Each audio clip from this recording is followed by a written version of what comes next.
Hey everyone, welcome back to our channel. Today we're going to show you how to add a WeChat ID in just a few simple steps.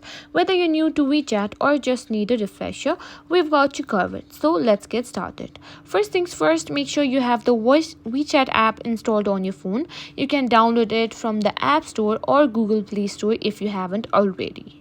Once you've got WeChat installed, open the app.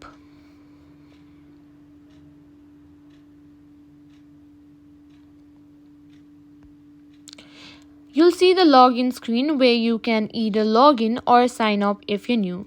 For this tutorial, I'm going to be signing up. Once you're logged in, you'll be on the main screen.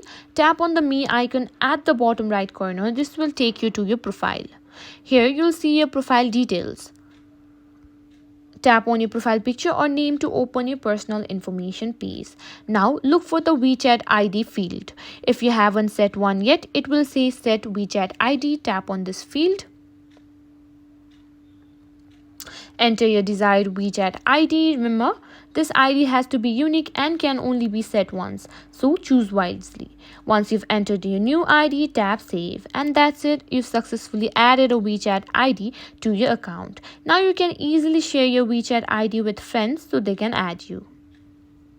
Thanks for watching. If you found this tutorial helpful, please give us a thumbs up and subscribe to our channel for more tech tips and tutorials. If you have any questions or need further assistance, leave a comment below. See you in the next video.